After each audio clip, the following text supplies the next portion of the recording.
The letter arrived on an ordinary weekday morning, slipped neatly into the mailbox as if it carried nothing more than another reminder or a seasonal notice. The envelope was thick, heavier than usual, stamped with a familiar HOA logo that had come to symbolize control rather than community. At first glance, it blended in perfectly with the stack of junk mail and utility bills, disguising its intent with bureaucratic calm. But the weight of it felt deliberate, like it had been designed to intimidate before it was even opened. The Homeowners Association had always been present in the neighborhood, but rarely visible in a personal way. It existed like a shadow authority, issuing rules from a distance, enforcing them selectively, and maintaining an air of unchallengeable legitimacy. Most residents complied without question. Some complained quietly behind closed doors. Almost no one confronted it directly. That silence had allowed it to grow confident, even careless. Opening the letter revealed page after page of formal language, dense paragraphs, and highlighted violations. The tone was sharp and final, written not to inform but to assert dominance. It accused the property of multiple infractions, some vague, some absurd, all presented as undeniable facts. The letter demanded immediate compliance, threatened escalating fines, and referenced legal consequences with casual cruelty. At the bottom, a final paragraph stood out, framed as a warning rather than a notice. It suggested that continued resistance or public misrepresentation of HOA authority could result in further action. That line lingered. It wasn't about grass height or paint color. It was about silence. The association had noticed the emails, the requests for documentation, the polite but persistent questions about missing funds and unexplained maintenance fees. They had noticed the way neighbors started asking similar questions after casual conversations at the mailbox or driveway. This letter wasn't about rules. It was about control. For years, the HOA had raised dues without clear explanation. Budget summaries were vague, meetings were rushed, and financial reports were either delayed or delivered in formats that discouraged scrutiny. Requests to view detailed records were met with delays, excuses, or flat refusals framed as procedural issues. The leadership had perfected the art of obstruction, always staying just within the bound of legality, while violating the spirit of transparency entirely. The letter claimed that the homeowner had violated community harmony standards by spreading misinformation. No specifics were provided, no dates, no examples, just the accusation itself, hanging heavy and undefined. The implication was clear. Stop asking questions or face consequences.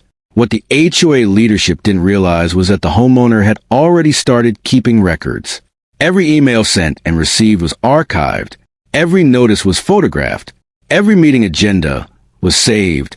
When financial summaries changed between versions, screenshots captured the differences. When deadlines were missed, calendars documented the gaps. What began as mild curiosity had evolved into quiet investigation. The neighborhood itself seemed unchanged on the surface. Lawns were trimmed, cars lined the streets, and children rode bikes past identical houses. But beneath that appearance, tension had begun to ripple. Neighbors whispered about sudden fines. Longtime residents mentioned how things used to be different. New homeowners were confused by fees they hadn't expected. The HOA's authority relied on isolation, on making each resident feel alone in their frustration. The letter was supposed to reinforce that isolation. Instead, it became a catalyst. Reading through the pages revealed contradictions. Clauses were cited incorrectly. Rules were quoted out of context. Penalties were listed that didn't match the governing documents. Some sections referenced policies that didn't exist in the current bylaws at all. It was sloppy, rushed, and arrogant. It assumed compliance without scrutiny. The final page included a deadline, 7 days, not to fix anything tangible, but to cease unauthorized communication that may damage the association's reputation. It was an attempt to rewrite concern as misconduct, transparency as rebellion. That night, the neighborhood was quiet, but the house wasn't. Documents were spread across the table. HOA bylaws stacked beside printed emails and screenshots. Old meeting notes were reread. Bank statements were reviewed again, highlighting charges that never aligned with actual repairs. Vendor names appeared repeatedly, some linked to personal connections within the board. Patterns began to emerge. Maintenance projects approved but never completed. Landscaping contracts paid in full for partial work. Emergency funds dipped into without recorded emergencies. The same small group of board members signing off on every expense, year after year, without rotation or oversight. The HOA had always claimed it acted in the community's best interest, but the numbers told a different story. A story of quiet enrichment, careless governance, and the expectation that no one would ever push back hard enough to expose it. The letter sat on the table, no longer intimidating, but revealing. It confirmed something important. The HOA was nervous. Confident organizations don't threaten silence. They don't misuse authority to suppress questions. They don't blur the line between governance and intimidation unless they have something to hide. Outside, porch lights flicked on one by one as evening settled in. Somewhere down the street, a neighbor waved, unaware that the dynamics of the entire community were beginning to shift. The HOA believed it had drawn a line. It believed this letter would end the questions, discourage curiosity, and re-establish fear. But it had miscalculated.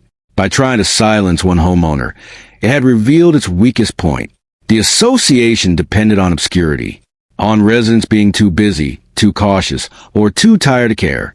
That illusion was about to be challenged. The letter was folded carefully and placed into a growing file marked simply as evidence. It wasn't a warning anymore. It was proof, and proof, when handled correctly, had a way of traveling far beyond a single mailbox. As the night grew quieter, a decision took shape. The HOA wanted silence. What it was about to get instead was attention. And once the truth reached daylight, there would be no folding it back into an envelope again. The next chapter would begin not with confrontation, but with preparation. Because exposing corruption didn't start with shouting. It started with patience, documentation, and the understanding that power panics when it realizes it's being watched. The days following the letter were quiet on the surface, but beneath that calm, something deliberate was unfolding. There were no angry responses sent, no public complaints posted, no immediate defiance. Silence, in this case, was strategic. While the HOA assumed their warning had landed as intended, work was already underway to dismantle the illusion of their authority piece by piece. Preparation began with structure. What had once been a scattered collection of emails, screenshots, and notes was reorganized into a timeline. Dates mattered. Patterns mattered. The HOA's greatest offense had always been confusion, making residents feel lost in legal language and procedural fog. That fog began to lift as everything was laid out chronologically, revealing how often mistakes seemed to benefit the same people. Financial documents were the first focus. Annual budgets were compared side by side, year by year. Line items shifted subtly, rarely enough to trigger alarm on their own, but dramatically when viewed together. Landscaping costs climbed even when visible services declined. Legal fees appeared during years with no recorded disputes. Administrative expenses ballooned without explanation, swallowing thousands of dollars annually. Vendor names repeated themselves with suspicious consistency. A quick search revealed overlapping connections. Shared addresses, relatives, shell companies registered within months of each other. Contracts were routinely approved without competitive bids, despite bylaws requiring them. In some cases, payments were issued before work was completed. In others, no work was ever documented at all. Meeting minutes told another story. Votes were recorded without attendance numbers. Motions were approved unanimously, even when residents recalled objections being raised. Entire discussions were summarized into vague phrases like general consensus reached, erasing dissent with a single line.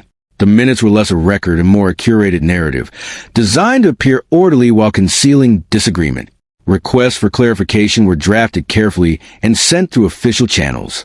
Each one was neutral, precise, and impossible to dismiss without effort. Copies were saved. Deadlines were noted. When responses came late, or not at all, that silence was documented too. The HOA relied on residents giving up when ignored. This time, the lack of response became part of the evidence. Meanwhile, the neighborhood itself began to shift in subtle ways. Casual conversations turned more inquisitive. People lingered longer at mailboxes. Questions that once felt risky started to feel necessary. When asked gently if they had noticed unusual fees or unexplained fines, many residents admitted they had, but assumed it was normal. That assumption had protected the HOA for years. Some neighbors shared their own letters, eerily similar in tone and threat. Different violations, same language, same warnings about misrepresentation and community disruption. It became clear that the HOA had a template for intimidation, deployed whenever someone pushed too hard. The pattern was unmistakable. The board, sensing something but unable to identify it, began tightening its grip. Notices were sent reminding residents of communication policies. Meetings were rescheduled with shorter notice. Agendas grew thinner, discussion shorter. Transparency decreased just as scrutiny increased. It was a defensive reaction, though they didn't realize how visible it was. One evening, a newly posted financial summary appeared on the HOA portal. It replaced an older version without explanation. The numbers didn't match. Screenshots captured both versions before the original vanished. The difference wasn't dramatic enough to alarm on its own, but it was undeniable. Money had moved. The question was why. That discrepancy marked a turning point. It confirmed that the HOA wasn't just careless. It was reactive. Changes were being made quietly, retroactively, as if trying to erase footprints after realizing someone was tracking them. That kind of behavior didn't belong to an organization with nothing to hide. Local ordinances and state HOA regulations were reviewed next. Buried within dense legal language were requirements the board had ignored for years. Mandatory disclosures, open record access, conflict of interest declarations. The HOA had been operating on the assumption that no one would ever read this far. That assumption was no longer safe. Each violation was logged. Each ignored regulation added weight. This wasn't about one letter anymore. It was about systemic abuse of authority. Still, nothing was made public. Not yet. Exposure without preparation would only provoke retaliation. The goal wasn't noise, it was credibility. Every claim needed proof. Every accusation needed documentation strong enough to withstand scrutiny from lawyers, auditors, and officials. The HOA, unaware of how deep the investigation had gone, escalated again. A second letter arrived, this one shorter, sharper, and more aggressive. It accused the homeowner of non-compliance with the first notice and imposed a fine effective immediately. No explanation. No appeal process outlined. Just a number and a threat. Instead of fear, it produced clarity. The HOA wasn't enforcing rules anymore. It was punishing curiosity. That fine became another entry in the file, another example of selective enforcement. Neighbors with identical violations were quietly asked if they'd received similar notices. Most hadn't. Some had never been fined at all, despite openly breaking rules that others were penalized for. Enforcement wasn't consistent. It was targeted. By the end of the week, the evidence had grown too large to ignore. What started as one letter had uncovered years of manipulation. The HOA hadn't just failed its residents. It had exploited them. The question now wasn't whether corruption existed. It was how far it went, and who else needed to see it. The town itself had mechanisms for accountability. Ombudsman offices, regulatory boards, investigative journalists, always hungry for stories involving abuse of power. But before reaching outward, the truth needed to be solid enough to stand on its own. The HOA had tried to silence one voice. Instead, it had triggered a process that would give many residents something they'd never had before: proof. As the files were backed up and organized, a realization settled in. This wasn't just a neighborhood issue anymore. The evidence suggested something broader, something that extended beyond trimmed hedges and parking violations. And when the truth finally surfaced, it wouldn't stay confined within the boundaries of the HOA. The shift didn't happen all at once. There was no announcement, no dramatic moment when the neighborhood collectively decided to push back. Instead, it unfolded quietly, through shared documents, careful conversations, and the slow realization that what each resident had experienced individually was part of something much larger. The first step was trust. Evidence meant nothing if no one believed it.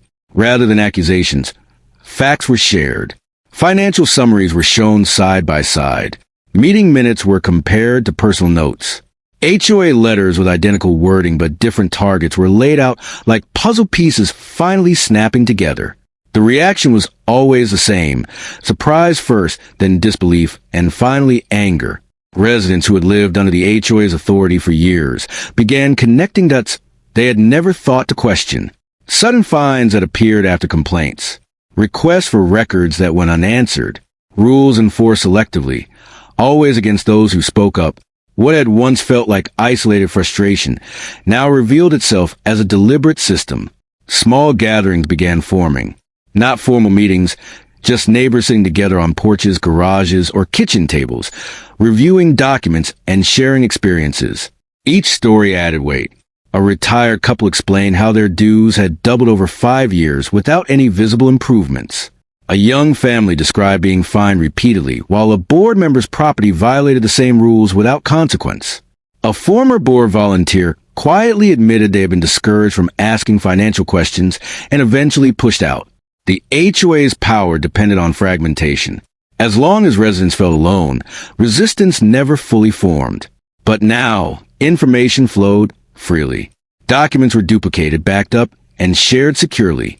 No single person held all the evidence anymore. That decentralization made retaliation harder and exposure inevitable. The board sensed a change. Notices went out reminding residents that unauthorized meetings were discouraged. A newsletter emphasized unity and trust in leadership. The tone was defensive, almost pleading, masked behind professional language. It was the first time the HOA publicly acknowledged dissent, even indirectly. Then came the closed-door meeting. Board members announced a special session to address community concerns. Attendance was restricted. Recording was prohibited. Questions had to be submitted in advance. It was framed as transparency, but everything about it screamed control. Those who attended reported vague reassurances and no real answers. Financial questions were deferred. Accountability was promised an unspecified future date. Outside that room, something important happened. Those excluded from the meeting didn't feel powerless. They felt validated. Exclusion confirmed what the evidence already showed. The HOA wasn't interested in dialogue. It was interested in containment. Soon after, retaliation became more overt. Fines increased. Inspections became frequent and hyper-focused. Minor issues that had gone unnoticed for years suddenly became violations. It was pressure, pure and simple, designed to exhaust resistance. But the strategy backfired. Each fine added to the record. Each selective inspection strengthened the case. What the HOA intended as punishment became proof of abuse. Neighbors who had been neutral before now found themselves targeted, and neutrality vanished quickly once personal stakes appeared. A tipping point arrived when a long-standing resident received a lien notice for unpaid fines they were actively disputing. The amount was small, but the implication was massive. The HOA was willing to jeopardize someone's home to enforce silence. That action crossed an invisible line. Fear turned into resolve. By now, the evidence had outgrown the neighborhood. It was organized, indexed, and undeniable. The story it told wasn't emotional, it was factual. And facts, when presented correctly, demanded attention. Plans were made to escalate beyond the HOA. Not recklessly, but strategically. Complaints were prepared for regulatory agencies. Legal thresholds were verified. Every claim was backed by documentation. Nothing relied on hearsay. The HOA, meanwhile, grew erratic. Communication became inconsistent. Notices contradicted each other. Financial updates stopped altogether. Board members stopped appearing in public. Their confidence, once absolute, began to fracture. What they didn't realize was that the most dangerous phase had begun. The phase where people stopped being afraid of consequences because the consequences were already happening. The neighbors weren't whispering anymore. They were coordinating. And the next step would ensure that what happened inside this HOA wouldn't stay hidden behind trimmed hedges and polite smiles. The next chapter would begin when the truth left the neighborhood and entered the public eye. Exposure doesn't start with headlines. It starts with doors opening quietly, one at a time. The decision to go public wasn't driven by anger or revenge, but by necessity. The HOA had proven it wouldn't correct itself. Internal pressure had only increased retaliation. Accountability required outside scrutiny.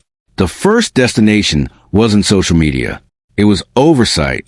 Formal complaints were filed with state regulatory bodies responsible for HOA governance. Each submission was methodical, restrained, and devastating in its precision. No emotional language, no exaggeration, just timelines, financial discrepancies, ignored statutes, and documented retaliation. The kind of report that demanded investigation rather than dismissal. Next came legal consultation, not to sue immediately, but to confirm exposure was protected. Whistleblower protections were reviewed. Defamation risks were assessed. Everything shared publicly would be factual, provable, and defensible. The goal wasn't spectacle. It was survival. Only then did the story move outward. A local journalist received an email with a subject line that didn't accuse. It invited review. Inside was a summary of concerns and an offer of documentation. No demands. No pressure. Just an open door. Journalists recognized stories like this immediately.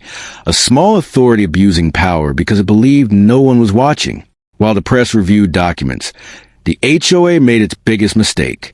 They sent a cease and desist notice. It accused the homeowner of defamation, threatened legal action, and demanded the immediate destruction of unauthorized copies of HOA records. It was aggressive, legally shaky, and most importantly, it acknowledged the existence of the evidence. That letter alone was enough to change the story from dispute to intimidation. The cease and desist didn't stop anything. It accelerated everything. When the journalists responded, it wasn't with questions. It was with confirmation. They had reviewed the documents. They had verified public records. And they were interested. The HOA found out too late. Requests for comment were sent. Deadlines were imposed. Silence was no longer an option.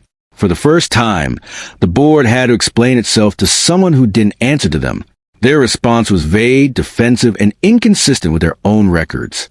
Meanwhile, residents began receiving calls. Reporters asked about fines, meetings, and retaliation. Stories overlapped. Details aligned. The narrative was forming on its own. The article didn't exaggerate. It didn't dramatize. It simply laid out the facts. Unexplained finances, selective enforcement, retaliation against dissent, and a culture of secrecy. It included excerpts from bylaws the HOA had violated. It cited state regulations they had ignored. It quoted residents anonymously, their fears still evident but finally justified.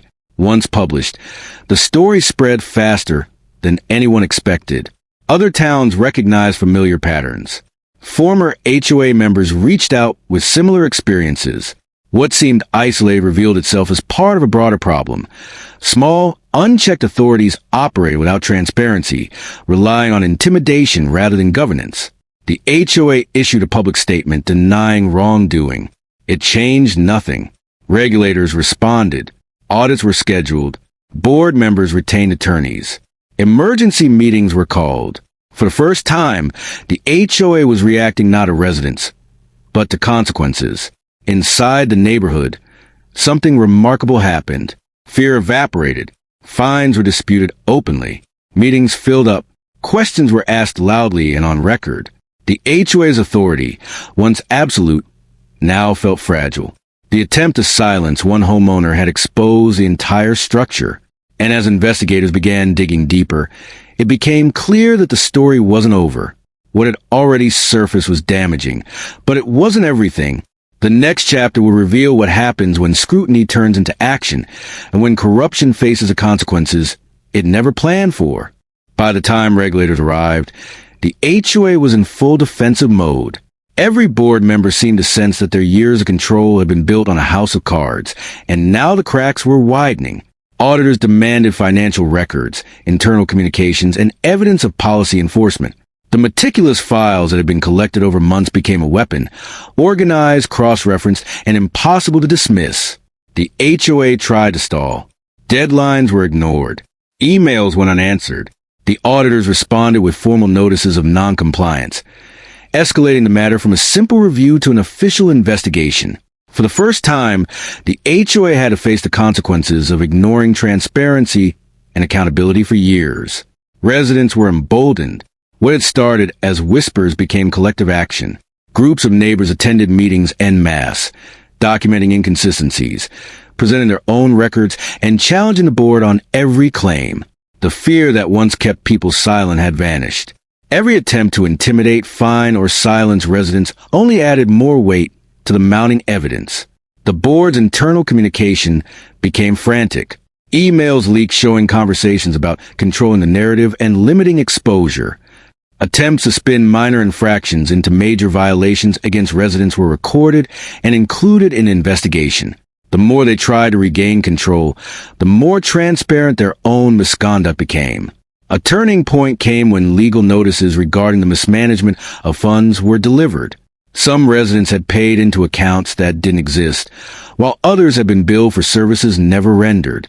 Lawyers involved in the audit pointed out that several transactions might constitute criminal misappropriation of HOA funds. Panic spread among the board members, their earlier confidence replaced by fear. Media coverage expanded. Local television stations, online news platforms, and social media all picked up the story.